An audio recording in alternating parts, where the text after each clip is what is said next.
Hola YouTube. Bientôt Noël avec ses lumières, son sapin, ses cadeaux et bien évidemment son invité principal, le Père Noël. Même si de nos jours, petits et grands attendent Noël avec impatience, à une époque, ce n'était pas forcément le cas. Les enfants redoutaient de terribles créatures qui sortaient durant le mois de décembre et venaient corriger tous les enfants qui n'avaient pas été sages. Bien sûr, le fouet était la première menace, mais pour d'autres, ils avaient surtout peur de se faire emmener dans la forêt, kidnappés dans leur sommeil, mettre au fond d'un grand sac, ou encore pire, être dévorés. Donc abordons ensemble ce sujet un peu spécial des monstres de Noël et attaquons ce nouveau mythe et légende.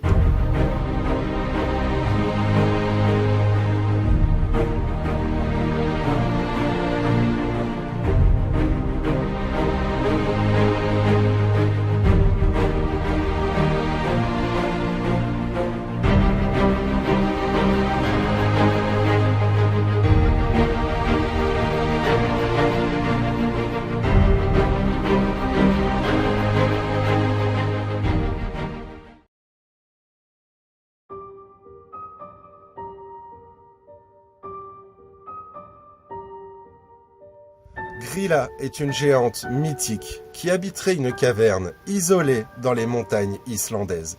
Selon la légende, elle connaîtrait tous les noms des enfants désobéissants et à la période de Noël, elle descendrait de sa montagne pour aller les capturer, les ramener dans la caverne et les dévorer.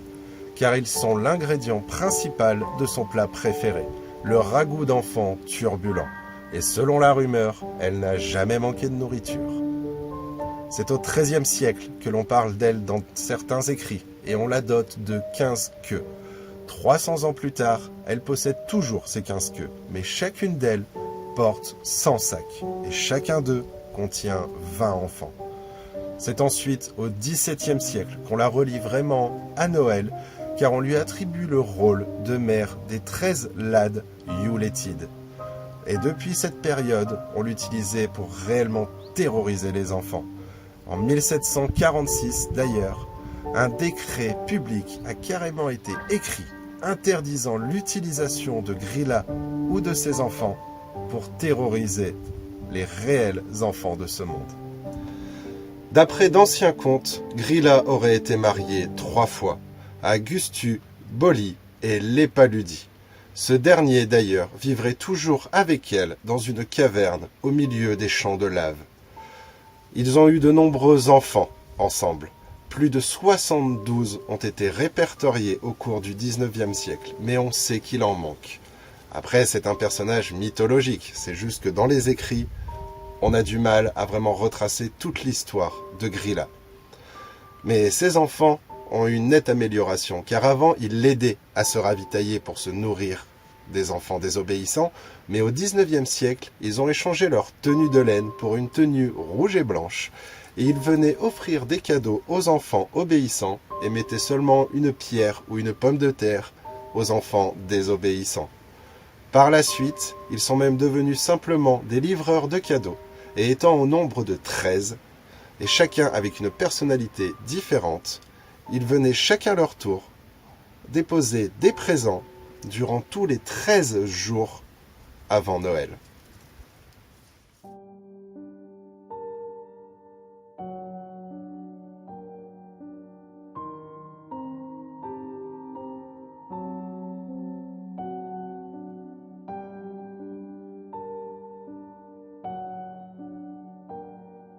Jólakötturinn est un monstre du folklore islandais, un énorme chat vicieux qui rôderait dans les campagnes enneigées à la période de Noël pour dévorer tous ceux qui n'auraient pas reçu de nouveaux vêtements avant le 25 décembre. Cette coutume et cette peur étaient grandement utilisées à l'époque par les agriculteurs pour terrifier leurs ouvriers, afin qu'ils terminent la récolte des laines d'automne avant la période de Noël. Ceux qui avaient réalisé le travail recevaient un nouveau vêtement et donc échappaient au chat. Les autres, plus nonchalants, ne recevaient rien et étaient donc en proie d'être le repas du terrible chat de Noël. Cette coutume est ensuite restée d'offrir un nouveau vêtement à la période de Noël, et on utilisait beaucoup ce chat pour terrifier les enfants qui étaient fainéants, en leur disant qu'on les livrerait au chat afin qu'ils les dévorent. Et bien sûr, ça fonctionnait. Et également, malheureusement pour eux, tous les gens qui ne pouvaient pas s'offrir de nouveaux vêtements et qui vivaient dans la rue étaient également des proies pour le terrible chat de Noël. Ses origines ne sont pas réellement connues, mais ça daterait des âges les plus sombres des mythes islandais. Au XIXe siècle, les premiers écrits le mentionnent comme étant l'animal de compagnie de la terrible Grýla et ses enfants, dont nous avons parlé précédemment. Et de nos jours, il vivrait encore dans les campagnes islandaises, caché dans une caverne avec sa maîtresse, sortant encore parfois aux périodes de Noël. Et même si de nos jours, le terrible chat n'effraie plus réellement la population, il est toujours de coutume d'arborer de nouveaux vêtements à Noël. Autrefois, dans l'est de la France, c'est le père Fouettard qui sévissait. Vêtu d'un long manteau noir et de lourdes bottes, ses cheveux hirsutes étaient dissimulés sous une capuche. Il portait une longue barbe et il accompagnait Saint Nicolas lors de sa tournée, corrigeant les enfants désobéissants de son martinet. L'association du père Fouettard à Saint Nicolas remonterait au IVe siècle, et elle représenterait le mal et la miséricorde infinie de Dieu. Selon la légende, un soir, un boucher ouvrit sa porte à 3 enfants égarés, leur proposant de les héberger. Mais à peine étaient-ils rentrés qu'il les égorgea, les coupa en morceaux et les mit au saloir comme des pourceaux. 7 ans plus tard, Saint Nicolas vint à passer par là, et s'arrêtant chez le boucher, il lui demanda asile. L'homme lui proposa à souper, mais Saint Nicolas refusa obstinément chacun de ses mets, insistant pour avoir de ce petit salé qu'il avait mis au saloir 7 ans plus tôt. En entendant ces mots, le boucher s'enfuit aussitôt et Saint Nicolas ressuscita les 3 malheureux qui crurent alors s'éveiller d'un songe. Pour le punir de ses vilainies, Saint Nicolas condamna le boucher à l'accompagner lors de sa distribution de cadeaux, lui confiant le rôle ingrat du père Fouettard. Au XIXe siècle, à New York, naissait le Père Noël. Bien qu'inspiré de Saint Nicolas, cette nouvelle version incorporait des éléments païens et quelques coutumes liées au solstice d'hiver. Son costume blanc d'évêque était devenu rouge, son cheval et ses aides s'étaient transformés en un traîneau et en reine, et la date des festivités avait été déplacée au 24 décembre. Au début de sa carrière, le Père Noël prit également en charge le rôle du compagnon obscur, punissant les petits Américains en les privant de cadeaux ou en leur livrant un morceau de charbon à la place de jouets. Mais comme le bon vieillard ne terrifiait personne, le père Fouettard vint à sa rescousse sous le nom de Father Flog ou Spunky, et brusquement, la menace d'un châtiment fut autrement plus efficace.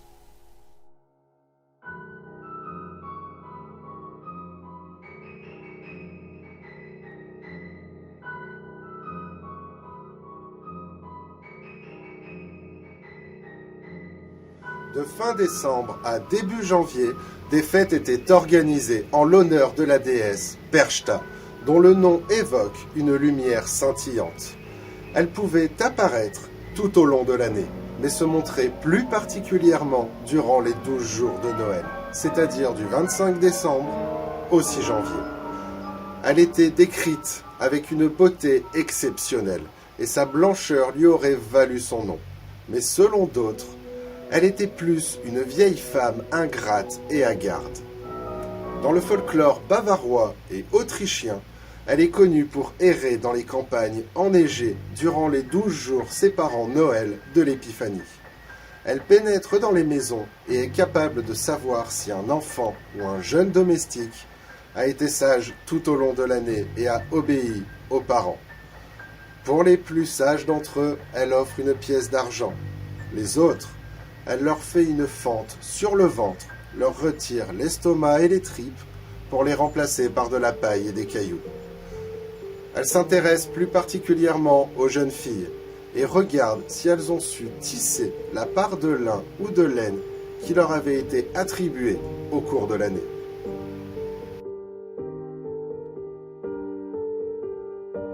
Au XVIe siècle, le mot Perchten, pluriel de Perchta, est devenu le nom de masques d'animaux que l'on portait lors de fêtes traditionnelles dans les régions montagneuses d'Autriche. On portait les plus beaux et les plus lumineux d'entre eux durant les 12 jours de Noël, afin d'apporter chance et richesse au peuple. Les plus hideux d'entre eux étaient utilisés pour chasser les démons et les fantômes des maisons. Encore aujourd'hui, certaines traditions autrichiennes exhibent ces masques lors de leurs fêtes traditionnelles. Et la légende de Perchta a voyagé à travers le monde et a donné naissance à d'autres mythes dans d'autres pays, comme par exemple Babouchka en Russie ou encore Befana en Italie.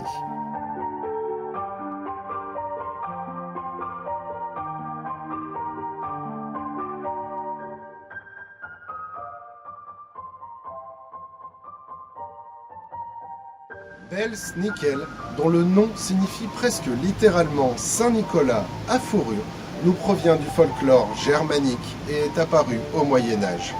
Il vient d'un mythe allemand mettant en scène Rupert le serviteur, qui aurait été le serviteur de Saint-Nicolas, ou même, selon certains, du Christ lui-même. À l'époque, Belsnickel était toujours représenté comme un homme maigre, le visage peint en noir et portant des vêtements à fourrure sombre. Il avait dans une main un martinet en noyer et dans l'autre un sac rempli de noix et de bonbons. À la veille de Noël, avant que les familles ne s'endorment, Belsnickel se présentait aux maisons. Il toquait aux fenêtres et aux portes. Contrairement au Père Noël, qui lui passe secrètement par la cheminée, tous les enfants de la maison devaient voir Belsnickel. Pour ceux qui n'avaient été pas très sages durant l'année, c'était le martinet. Pour les autres, il déposait des cadeaux sur le sol, des fruits, des bonbons, des mitaines ou encore des chaussettes, et il s'en allait. Mais attention, car s'il se ruait sur les cadeaux sans bonne manière, il revenait et c'était le martinet. Selon son humeur, il pouvait laisser une seconde chance aux enfants désagréables, en leur demandant de chanter, de danser, raconter un poème ou encore un verset de la Bible. Mais ça, c'était selon son humour.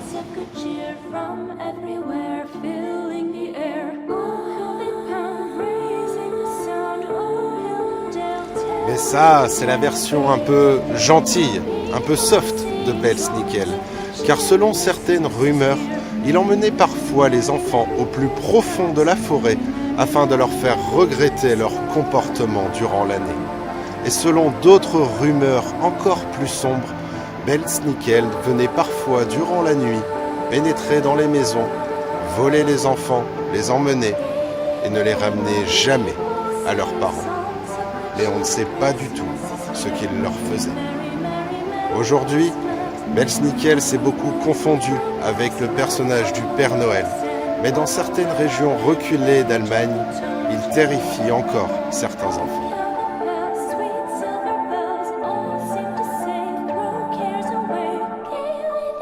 À nouveau en France, mais en Alsace cette fois-ci, autrefois la distribution des cadeaux était assurée par le Christkindl, une jeune fille qui représentait la bonté du Christ. Elle avait été instaurée par la réforme protestante au XVIe siècle, en remplacement de Saint-Nicolas, dont la célébration était jugée trop païenne. Vêtue de blanc, elle portait une couronne dorée ornée de 4 bougies sur la tête et elle était accompagnée du Handstrap, une sorte de démon armé d'une verge à rameaux qui menaçait les enfants désobéissants de les emporter dans son sac. Le personnage d'Handstrap aurait été inspiré par Jean de Drath, un homme riche et puissant qui terrorisait la région de Wissembourg, rançonnant sans état d'âme paysans et voyageurs. Sa débauche était telle que les habitants le soupçonnaient même d'avoir conclu un pacte avec le diable. Selon la légende, après avoir pillé les richesses de l'abbaye de Wissembourg, Jean de Drath avait été excommunié et ne sachant où aller, il s'était réfugié dans une petite caverne au sommet du mont Gesberg. Rejeté de tous, une sombre rancœur avait alors obscurci son âme, et l'adorateur de Satan s'était dévoué encore un peu plus à son maître. Versant dans les plus sombres des rituels, il s'était découvert de nouveaux appétits, qui étaient allés grandissant. Puis un jour, apercevant un jeune berger d'une dizaine d'années, il l'avait tué sans remords, se régalant par avance de sa chair tendre. Le monstre avait ramené le corps du malheureux jusqu'à son antre. Il l'avait découpé en petits morceaux et il s'apprêtait à le faire rôtir quand brusquement, Dieu, ne pouvant tolérer un tel outrage, l'avait foudroyé d'un éclair. De nos jours, si la menace de Hans Trapp ne fait plus frémir les enfants, la maléfique créature errerait toujours dans la campagne alsacienne, cherchant quelques garnements à dévorer.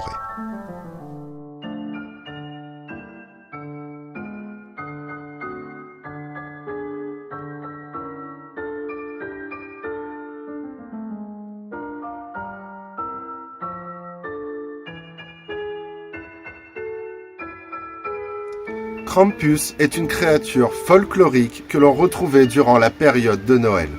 Alors que Saint Nicolas récompensait les enfants sages, Krampus, lui, fouettait les enfants désobéissants avec des chaînes rouillées. Il les mettait ensuite dans un sac et les emmenait dans son repère souterrain. On ne sait pas réellement ce qu'il leur faisait. Tout ce que l'on sait, c'est que la créature maléfique était capable du pire.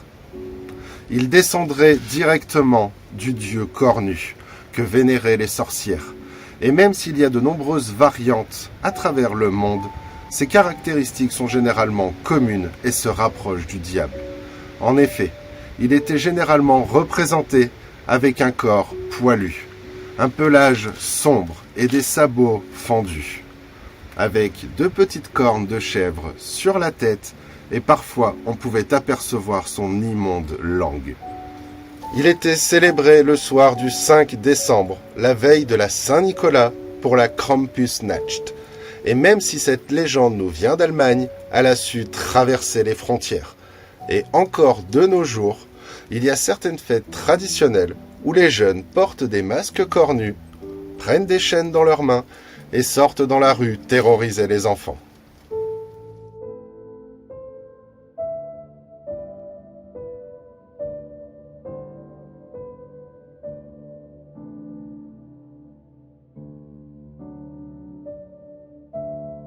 Mary Lwyd n'est pas vraiment un monstre. C'est plus le nom donné à une créature créée de toutes pièces par l'homme, à l'apparence chevalesque.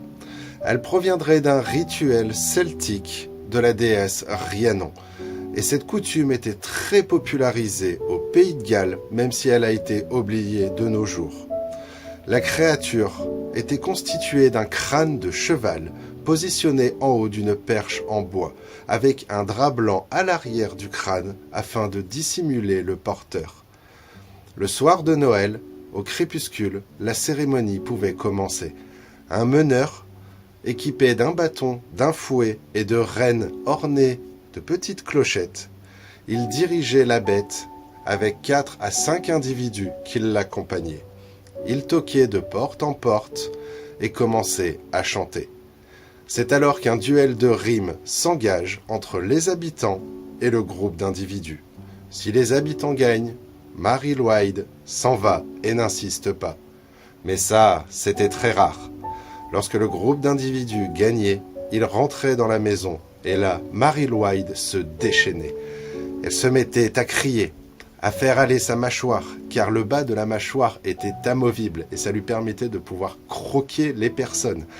Elle se mettait à hurler, à bouger dans tous les sens et ça terrifiait totalement les enfants. À la fin de toute cette petite cérémonie, le groupe d'individus offrait de la bière, des gâteaux ou parfois de l'argent à la famille, car il faut savoir que lorsqu'ils rentraient dans la maison, au final ça portait chance.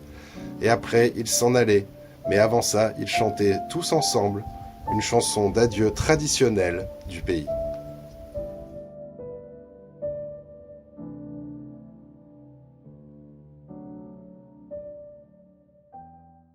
De cette époque révolue, il ne nous reste que quelques légendes et quelques traditions qui nous rappellent que Noël, avant, était bien différent.